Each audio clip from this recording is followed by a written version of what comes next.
बिस्मिल्लाहिर्रहमानिर्रहीम। अस्सलाम वालेकुम। खेलों की खबरों पर तबसरों और तज्जियों से स्कोर के एक और प्रोग्राम के साथ सैयद याहिया हुसैनी आपकी खिदमत में हाजिर है। दम्बोला में पाकिस्तान और श्रीलंका के दरमियान खेली जाने वाली 3 T20 मैचों की सीरीज़ 1-1 से बराबरी पर अपने अख्ताम को पहुंची। पहले T20 में सलमान अली आगा की क़यादत में कौमी टीम बासानी मैच 6 विकेट से जीत गई। अलबत्ता दम्बोला में दूसरा T20 बारिश की नज़र हो गया, ताहम तीसरा मैच बारिश के सबब 12 ओवर फी इनिंग तक महदूद रहा, जहां पाकिस्तान ने टॉस जीतकर फील्डिंग का इंतखाब किया। मेज़बान टीम ने 13.33 के रन औसत से खेलते हुए 6 विकेट पर 160 रन स्कोर किए। जवाब में पाकिस्तान टीम 8 विकेट पर 146 रन तक महदूद रही और श्रीलंका ने मैच 14 रन से जीतकर सीरीज 1-1 से बराबर कर दी। पाकिस्तान को ICC T20 वर्ल्ड कप में अपने तमाम मैच श्रीलंका में खेलने हैं। इस एतबार से कौमी टीम को इस दौरे को अहम करार दिया जा रहा है। दम्बोला में श्रीलंका के खिलाफ तीसरे T20 में पाकिस्तान को 12 ओवर में 161 रन का मुश्किल हदफ मिला, तो पाकिस्तान इनिंग के दूसरे ओवर में साहबजादा फरहान 9 के मजमूई स्कोर पर आउट हो गए। इस मौके पर कप्तान सलमान अली आगा ने मैदान में कदम रखा। 117.19 के स्ट्राइक से खेलने वाले दाएं हाथ के बल्लेबाज ने एक बड़े हदफ के ताक़ुब में गैर मामूली खेल पेश किया। महज 12 गेंदों पर सलमान अली आगा ने 375 के स्ट्राइक रेट से खेलते हुए 5 चौकों और 3 छक्कों के साथ 45 रन की बर्ख रफ्तार इनिंग खेली। चौथे ओवर की चौथी गेंद पर कप्तान आउट हुए तो पाकिस्तान का स्कोर 60 रन था। इस परफॉर्मेंस के बाद सलमान अली आगा ने एक मरतबा फिर ये बात साबित की है कि टीम के लिए परफॉर्मेंस खिलाड़ी का कद बढ़ाती है। स्ट्राइक रेट टीम के मुफाद में उस वक्त कारगर साबित होता है जब वो मुश्किल वक्त में टीम की ज़रूरत पूरी करे, जैसा कि सलमान अली आगा ने खेल कर दिखाया है। कप्तान की जारहाना बल्लेबाजी ने जहां मुश्किल हदफ के ताक़ुब में कौमी टीम को एक अच्छा मुकाबला करने के लिए रास्ता फराहम किया, वहीं सलमान अली आगा के खेल पर सवाल करने वालों को भी खुला जवाब मिल गया है। एक जानिब जहां टीम पाकिस्तान को श्रीलंका के खिलाफ तीसरे और आखिरी T20 मैच में 14 रन से नाकामी का सामना करना पड़ा। टीम मुख्तसर सीरीज़ खेलने के बाद वापस पाकिस्तान पहुंच चुकी है। शादाब खान श्रीलंका से ऑस्ट्रेलिया चले गए हैं और पाकिस्तान के कई खिलाड़ी श्रीलंका से बांग्लादेश प्रीमियर लीग खेलने के लिए बांग्लादेश रवाना हो गए हैं। दूसरी तरफ ICC T20 वर्ल्ड कप की बात कर लेते हैं, जहां दिफाई चैंपियन भारत, ऑस्ट्रेलिया, उसके साथ जनूबी अफ्रीका, अफगानिस्तान समेत कई टीमों ने अपने स्क्वाड को हतमी शक्ल दे दी है। अलबत्ता पाकिस्तान के 15 खिलाड़ी ICC वर्ल्ड कप के लिए क्या होंगे, अभी ताहाल इसका फैसला नहीं हो सका है। लेकिन एक बात तय है कि पहली मरतबा Salman Ali Agha ICC T20 world cup में बतौर कप्तान एक्शन में दिखाई देंगे। दूसरी तरफ बिग बैश में अनफिट होने वाले फास्ट बॉलर शाहीन शाह अफरीदी की फिटनेस के मामलात हौसला अफजा दिखाई दे रहे हैं, जबकि स्पिनर उस्मान तारिक, जिनको श्रीलंका में कोई मैच खेलने का मौका नहीं मिला, उनकी वर्ल्ड कप स्क्वाड में शमूलियत के हवाले से सवालात बरकरार हैं। ICC T20 वर्ल्ड कप के लिए टीम पाकिस्तान के 15 खिलाड़ी क्या होंगे अभी ये तय नहीं हुआ, लेकिन ये तय हो चुका है कि टीम में 4 ऑलराउंडर ज़रूर शामिल होंगे। और उन ऑलराउंडर की बात करें तो शादाब खान, मोहम्मद नवाज, साइम अयूब और Faheem Ashraf ICC T20 world cup के लिए अगर कहा जाए कि टिकट हासिल करने में कामयाब हो गए हैं तो ये कहना गलत नहीं होगा। अलबत्ता दौरा श्रीलंका पर मौजूद पाकिस्तान के 2 fast bowler Mohammad Wasim junior और उनके साथ Naseem Shah, world cup T20 में पाकिस्तान के 15 खिलाड़ियों में इनके हवाले से अभी ताहाल फैसला नहीं हो सका है। लेकिन श्रीलंका में आखिरी T20 मैच में जहां विकेटों के पीछे उस्मान खान की जगह ख्वाजा नाफे ने विकेट कीपिंग की जिम्मेदारियां अदा की, अब कहा यह जा रहा है कि पाकिस्तान इन 2 विकेट कीपर के साथ ICC T20 वर्ल्ड कप में एक्शन में हो सकता है। दौरा श्रीलंका और ICC T20 वर्ल्ड कप के मुमकिन स्क्वाड पर गुफ्तगू करने के लिए स्टूडियो में हमारे साथ मौजूद हैं पाकिस्तान के टेस्ट फास्ट बॉलर सिकंदर बख्श साहब। उनके साथ गुफ्तगू की शुरुआत करेंगे, उनके सामने सवालात रखेंगे, वर्ल्ड कप में वो क्या सोच रहे हैं पाकिस्तान के 15 खिलाड़ियों के हवाले से, ये सब कुछ एक ब्रेक के बाद।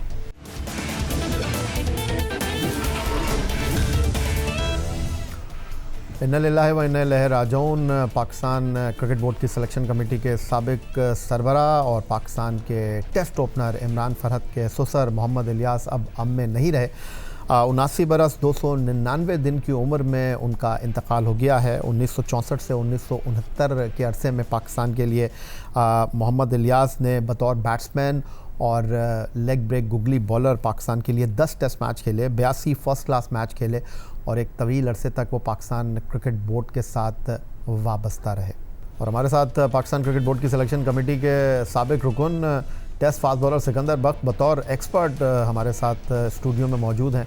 इससे पहले कि हम दौरा श्रीलंका पर वर्ल्ड कप स्क्वाड के हवाले से गुफ्तगू करें, सिकंदर, अल्लाह ताला दर्जात बुलंद करें। मोहम्मद इलियास साहब के कई बार उनसे मुलाकात हमारी भी रही, आपके साथ भी काफ़ी अच्छे उनके दोस्ताना मरासिम रहे, अब वो हमारे दरमियान नहीं रहे। इन्ना लिल्लाह व इन्ना इलैहि राजिऊन। और मैं उनकी मग़फ़िरत की दुआ करूँगा।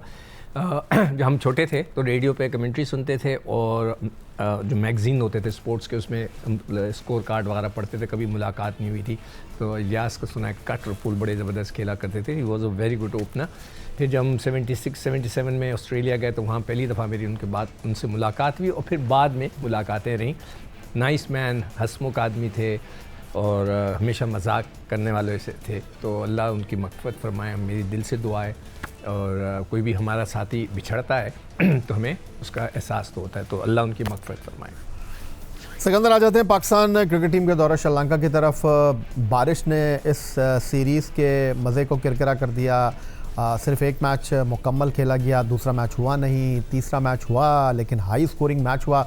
ज़रा हमें भी अपने हथियारों को जो है वो इस्तेमाल करने का मौका मिला। हमें भी इस बात का इदराक हुआ कि जी हमारी टीम जो है अगर बड़ा हदफ मिल जाए तो कैसे रिस्पॉन्स कर सकती है। ठीक है, तीसरा मैच हार गए, लेकिन अगर मैं ये कहूँ कि मुस्बत अंदाज में खेले तो आप क्या कहेंगे? नहीं, देखो, आपने शुरू में जो इंट्रो में बात की थी ना आगा की, बिल्कुल सही कह रहे हो आप। सलमान अली आगा कल बहुत ही एक्स्ट्रा ऑर्डिनरी खेले।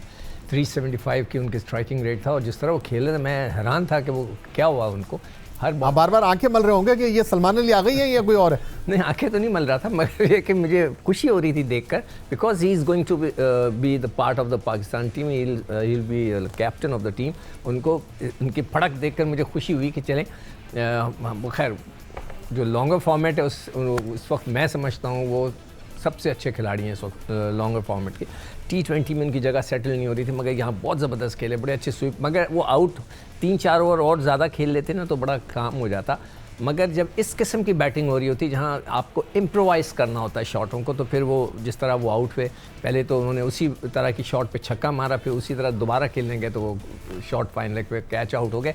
Otherwise he was playing wonderful. बड़ा खुशी हुई मुझे देखकर। आई होप कि वो इसी तरह, मगर सवाल ये पैदा होता है याया कि वो गए 1 डाउन, ठीक है, नया बॉल भी उन्होंने खेला और बहुत ज़बरदस्त तरीके से वो खेलते चले गए। क्या 1 डाउन उनकी जगह है, नंबर 4 उनकी जगह है, ये एक मौमा बन के रह गया, समझ में नहीं आ रहा। या वो 5वें में नीचे आकर खेलेंगे, कुछ समझ में नहीं आ रहा। मगर कल जिस तरह वो खेले तो मुझे तो लग रहा है कि उनको 1 डाउन खेलना चाहिए, जाकर वो इसी तरह खेलें तो क्या बात है। सिकंदर, अगर सलमान अली आगा की बैटिंग को थोड़ा सा यहाँ डिस्क्राइब करना चाहें, क्योंकि साल 2025 में जो हमने T20 मैच खेले उन तमाम में सलमान अली आगा टीम पाकिस्तान के साथ एसोसिएट रहे, उनके हवाले से बात होती रही है कि टीम में उनकी जगह नहीं बनती। वो जो उनका स्ट्राइक रेट है, उनके खेलने का अंदाज़ है, कल उन्होंने बहुत सारे सवालों के जवाब दिए तीसरे T20 मैच में। बट जो सबसे इम्पॉर्टेंट चीज़ है वो मैं आपके सामने रखना चाहूँगा। आपका स्ट्राइक रेट भले 150 हो, आप भले बड़ा नाम रखते हो, कल Saim Ayub non striker end पर उनके साथ खड़े थे, लेकिन तन्हा उन्होंने, अगर मैं ये कहूँ कि जो है वो रिस्पॉन्सिबिलिटी अपने शोल्डर्स पर ली और उन्होंने बताया कि स्ट्राइक रेट मैटर नहीं करता, मैटर ये करता है कि आप टीम के लिए खेलते किस तरह है। बिल्कुल आप सही कह रहे हो। मैं हमेशा वो आपको रिकॉर्ड बता रहा हूँ ना कि मैं ये जो ट्राई सीरीज़ हुई थी UAE से लेकर अब तक की जो ट्राई सीरीज़ और ये 2 मैच, तो 22 मैच, तो आगा के जो पिछले 20 मैचों में जो वो था स्ट्राइक रेट बहुत ही मतलब अजीब सा था, 106 का। मगर अब मेरे ख्याल से बेहतर होगा, मैं इसको दोबारा कैलकुलेट 117 नहीं 117 पे आ गए हैं वो, मगर बहुत अच्छा खेले। मगर स्ट्राइक रेट इम्पॉर्टेंट तो होता है। देखें ये T20 के अंदर स्ट्राइक रेट ही चलता है। बाबर को देख लें कि वो वहाँ पर उनका स्ट्राइक रेट 106 था, जो पिछला मैच ख़त्म हुआ है उसके बाद मैंने जब देखा तो 106 था, वो बहुत ही कम है। इस तरह नहीं हो सकता। वो बहुत अच्छा खेलते हैं सीधा, मगर फिर वो T20 के अंदर जो सीधा नहीं खेला जाता, कई दफ़ा आपको इम्प्रोवाइज़ करना पड़ता है। जैसे कल आगा ने किया, यहाँ से इतने अच्छे ज़बरदस्त स्वीप मारे थे। सबसे मज़े की बात है कि हर स्वीप का बाहर जा रहा था, दैट वाज अमेजिंग। मैं तो हैरान था कि वो कौन सा बल्ला लेकर गए हैं, किस तरह की टाइमिंग उनकी चल रही थी। मुझे तो बड़ा मज़ा आया देखकर, मैं बड़ा इन्जॉय कर रहा था उनकी बैटिंग को। अचानक उनमें जो तब्दीली नज़र आई, तो देखें, वक्त पर स्कोर करना तो इम्पॉर्टेंट होता है, मगर अगर आगा अपना स्ट्राइक रेट को मेंटेन नहीं करेंगे तो फिर वो लाइबिलिटी बन जाएंगे, जिस तरह कि हम उनके लिए बात कर रहे हैं बाबर के लिए। तो लेकिन अगर मैं आगा तक ही रहूँ सिकंदर बख्श साहब, तो ऐसा लगता है एक परसेप्शन है सलमान अली आगा के हवाले से। मैंने जिस तरह आपके सामने ये बात रखी कि साल 2025 में जो सबसे कामयाब आपके बैट्समैन हैं उनका नाम है साहबजादा फरहान। 700 प्लस रन उन्होंने किए और दूसरे नंबर पर सलमान अली आगा हैं 600 प्लस रन के साथ। लेकिन जो सबसे इम्पॉर्टेंट चीज़ है, उन्होंने टीम के हवाले से अपनी बैटिंग जो नंबर है उसकी कुर्बानी दी। कभी वो 3 पर खेले, कभी वो 4 पर खेले, कभी वो 5 पर भी आए, उसके बावजूद वो सबसे ज़्यादा रन बनाने वाले बैट्समैन। और कल भी ये बड़ा सवाल था कि आप 161 रन 12 ओवर में चेस कर रहे हैं, वो नंबर 3 पर खेलने के लिए आए। उन्होंने रिक्वायरमेंट के एतबार से अपनी बल्लेबाजी को जो है वो ढाला। नहीं, मगर आप सेकंड नंबर पे किसको बोल रहे हैं? उससे साल 2025 में जो पाकिस्तान ने सबसे ज़्यादा रन किए, साहबजादा फरहान, दूसरे नंबर पर है सलमान अली आगा। नहीं, मैं हैरान हूँ कि आप कैसे कह रहे हैं। मेरे पास जो डेटा मौजूद है। क्या डेटा है आपके पास? मेरे पास जो डेटा है उसके मुताबिक जो फ़खर हैं उन्होंने दूसरे नंबर पे हाई स्कोर किए, 408 रन है। पिछले 600 रन है, 600 रन साल 2025 और नहीं, मैं पिछले 20 मैचों की बात कर रहा हूँ। नहीं, मैं बात कर रहा हूँ 34 जो पाकिस्तान T20 मैच खेला है साल 2025 में। 700 प्लस रन साहबजादा फरहान के, 600 plus run Salman Ali Agha. Sir Farhan के तो होंगे 519 यहाँ रन है पिछले। आप 20 की बात कर रहे हैं, मैं पूरे 25 साल की बात। मैं जाकर दोबारा रिकॉर्ड देखूंगा। ये बहुत अच्छी बात है कि उन्होंने रन किए, मगर जो रन्स होते हैं ना मौके पे किए जाएं और उसका इम्पैक्ट हो, वो बड़ा काम आता है। इम्पैक्ट वाले इनिंग्स, जैसे कि नवाज़ आजकल खेल रहा है, वो आके कहीं ना कहीं ऐसा इम्पैक्ट डाल देते हैं कि वो आपको याद रहता है, करे यार इसने किया। आप कोई अच्छे से 70 रन कर दें और उसका कोई इम्पैक्ट ना है तो सारा खेल ख़राब हो जाता है। अब हारिस रऊफ़ का क्या है, वो अच्छी गेंद करते हैं, मगर वक्त के पर उनको छक्के पड़ गए तो वो मज़ा नहीं आ रहा। सबके मूड ख़राब हो गए कि यार ये देखो वक्त के पर वो आके छक्के खाता है, बॉल अच्छी करता है, तिखी करता है, 40 से ऊपर जाता है, मगर वही है इम्पैक्ट वाली बैटिंग करना बहुत ज़रूरी है कि जिसको देखकर आप याद रखें कि यार जैसे कल का इनिंग देखकर मुझे बड़ी हमेशा याद रखेंगे हम, यार बड़ा ज़बरदस्त। कल के मैच की हम बात कर रहे हैं, तो आपको कैसा लगा कि कल हमने एक और विकेट कीपर को ट्राई किया? उस्मान खान के हवाले से ऐसा लगता है कि माइक हैसन जो है अभी 50-50 हैं, लेकिन कल जिस तरह उन्होंने ख्वाजा नाफे को मौका दिया और फिर ख्वाजा नाफे ने आकर रन्स भी किए हैं, तो अब एक और जो सवाल खड़ा हो रहा है वो ये है कि मिडिल ऑर्डर में हसन नवाज़ की जगह आप समद को लेकर आए थे। अब लगता है कि समद जहाज़ से उतर जाएंगे, ख्वाजा चढ़ जाएंगे। नहीं, मगर ये तो कितनी बड़ी ज़्यादती है कि मतलब कोई जवाब देगा इसका कि भाई आप 3 टूर पर इसको ले गए, समद को 1 मैच नहीं दिया आपने। ये तो बड़ी ज़्यादती की बात है। वैसे अलग बात है कि ना नाफे ने फ़र्स्ट क्लास क्रिकेट के लिए, ना समद ने के लिए, ना उनका परफॉर्मेंस है फ़र्स्ट क्लास क्रिकेट में, ना T20 में, ना उनकी परफॉर्मेंस है। दोनों की परफॉर्मेंस भी नहीं है T20 में, फ़र्स्ट क्लास तो छोड़ दें, फिर भी वो पाकिस्तान टीम में। तो मैं तो कहता हूँ ये बड़ा मौजज़ा है उन लोगों के लिए। वो जो बेचारे खेल रहे हैं उनके लिए कुछ नहीं हुआ। देखें, विकेट कीपर का मसला ये है कि कल राशिद ने बताया था, तो फिर मैंने नाम भी लिख लिया। राशिद ने प्रोग्राम में बताया कि 6 विकेट कीपर हम ट्राई कर चुके हैं, जिसमें रिजवान, आज़म, मोहम्मद हारिस, नाफे, उस्मान खान और फरहान। ये 6 लड़के हमने 1 साल में ट्राई कर लिए और अभी भी वर्ल्ड कप से 2 हफ्ते पहले हमें नहीं पता कि कौन कीपिंग करेगा। That is very sad. अब तक तो हमारा एक विकेट कीपर सेटल हो जाना चाहिए था। अब बेहतर जानता है माइक हैसन और आकिब जावेद, ये 2 बता सकते हैं कि उनके जहन में क्या है और कौन सा विकेट कीपर खिलाना चाहते हैं, which is not a good thing मेरे हिसाब से। देखें ना, 8 मैच आपने खिलाए थे उसको, 12 मैच खिलाए थे मोहम्मद हारिस को, फारिग किया। उसके बाद अब 8 मैच उसको खिला दिया आपने, जिसमें से 1 में कीपिंग ही नहीं की मोहम्मद उस्मान ने। अब राफे आ गए। ये इतनी मज़ेदार चीज़ नहीं है। आप समझते हैं कि अच्छी चीज़ है कि हमें पता ही नहीं कि कौन है। राफे आएगा, उस पर प्रेशर तो पड़ जाएगा फिर, इसलिए कि वो तो वर्ल्ड कप होगा, हर एक की नज़रें होंगी उसमें, बड़ा आपको कॉन्फिडेंस के साथ खेलना पड़ेगा। तो मुझे नहीं पता कि उनका मिजाज क्या है और कौन विकेट कीपिंग करेगा। और जो दूसरा बड़ा सवाल है, कल एक तरफ हमने फ़खर जमान को बाहर बिठाया, को टीम में रखा, लेकिन उस्मान तारिक जिनके बॉलिंग के हवाले से जो है वो बहुत दुनिया जो है हैरान है, और जिस तरह वो बॉल कर रहे हैं, लेकिन उनको मौका नहीं मिल सका। 15 रुकनी टीम में आपके ख्याल में वर्ल्ड कप क्यों उनको होना चाहिए? यार देखो, मुझे समझ में नहीं आ रहा। उन्होंने 2 मैच खेले फर्स्ट क्लास क्रिकेट के, ठीक है, हाँ, उन्होंने तकरीबन 65 शायद 40 के करीब T20 के मैचेस खेले, जिसमें 65 आउट हैं, मैंने निकाल कर लिख कर रखा हुआ है। वो कैसे आ गए, चलें आ गए, उनके आर्म एक्शन है, सब कह रहे हैं कि जी उन्होंने दुबई में बड़ी ज़बरदस्त बॉलिंग की, ओके जी 2 मैच खेले, वो बड़ी अच्छी बॉलिंग की, तो कल खिला देना चाहिए था ना। अगर कल नहीं खिलाया, या तो कोई बॉलिंग एक्शन पे उन पे वो तो नहीं है, उंगलियां नहीं उठी, नहीं उठी, ठीक।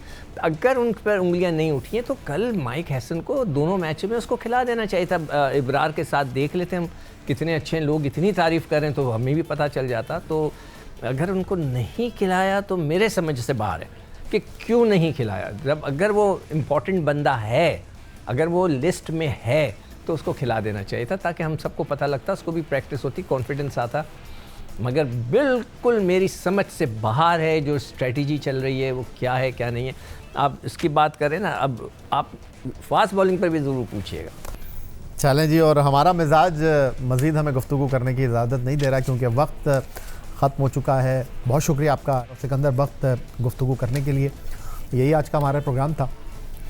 एक्स अकाउंट पर आप हमें ज्वाइन कर सकते हैं, ईमेल कर सकते हैं, अपनी राय से आगाह कर सकते हैं score@jio.tv पर। इस दुआ, इस उम्मीद, इस तवक्को के साथ कि पाकिस्तान में खेल और खिलाड़ी तरक्की करते रहें। सैयद याह्या हुसैनी को स्कोर की पूरी टीम के साथ अगले प्रोग्राम तक के लिए इजाज़त दीजिए। अल्लाह हाफ़िज़।